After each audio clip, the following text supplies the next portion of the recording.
Siya dunje da bontun tala Obsen kubata Siya dunse da bonagiya Barhedu siyada Haraf kofamiti bonagiya Borifan si barbada Ya gara ebo gababdu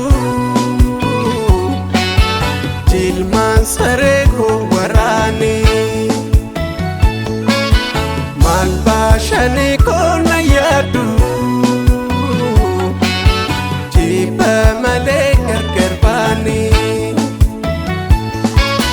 Balando de jalalote Gara ko birbir nagote Utuni nyati nang kufa Bona nutuki yatate Maka daga kenya dagu Musuh daga kesendake Midang gumbi kesentau Midang gumbi kesentau Akka garang kusiyadu Utu garang kisnayade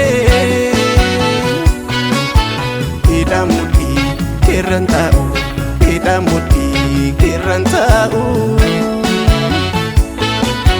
Natti cimnaani malee dhoksee si jaalachuuni si jaalachuun Yaada garaa kooti baasee nan sodaadhee sitti maachuun Maaloo naaf beeki boonaa koo sin jaaladhaa miidhameera Jaalala ijoollummaan dhoksee miidhameera miidhameera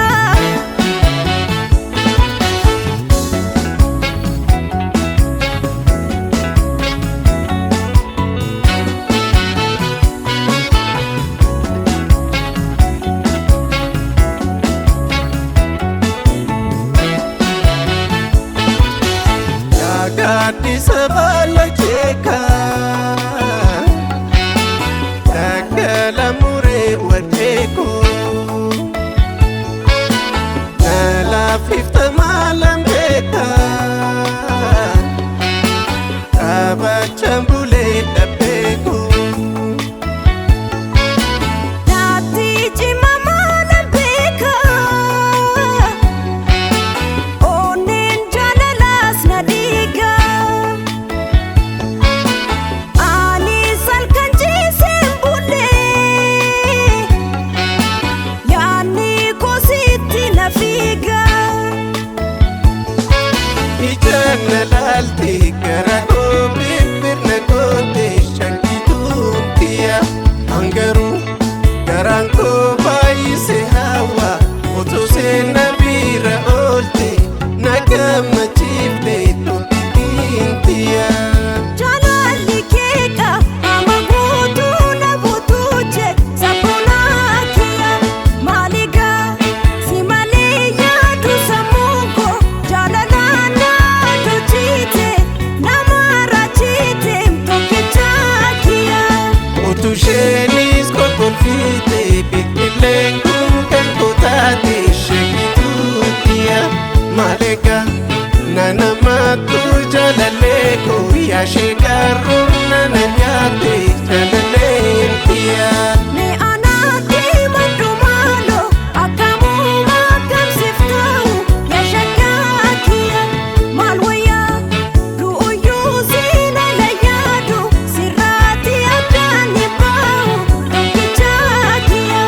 Mantaloo kalloo magaala asiigiyu maddeen silaala jaaladheeyya si qabee hin jedhiini qonna miiladhu deebi'i dara jaalala. Lafa gabaanachuu keessa asii faachanii marsaa oole yaa shaggaa kiyya maaligaa torbanarraa loliin maaloo nama ormaatti wallaale tokkichaa kiyya.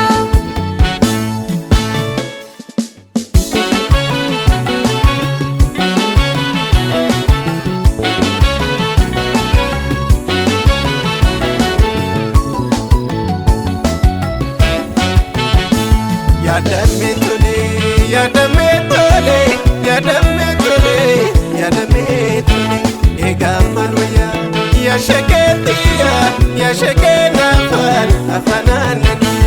Yaadama maaloo yaadama maaloo yaadama maaloo yaadama maaloo suma naafooyaa magaalgalaa kooda makaniisa ansitaan obsa. Osoo si yaaduu manarraa citaa akkorii cubbuu maaliif facaata yaa shakeen afaan aananii. Yommuu si argu ija liibsadhu dhokseetanii booha namatti ni madhu safuunaa qabe akkamaa godhu. Murgaa jaalalaa bareedduun talaa ayyaan qabeetti kalloo magaalaa qalbiin tolfee acholee galaa yaa shakeen afaan aananii. Ati naaf qilxuudha gaaddisa koobonaa galma hundee kooti si qofaafan banaa qalbii kooliiru obsuun waan jiru. Yaadame tole, yaadame tole, yaadame tole, yaadame tole. Egaa maal wayyaa yaa shakeetiya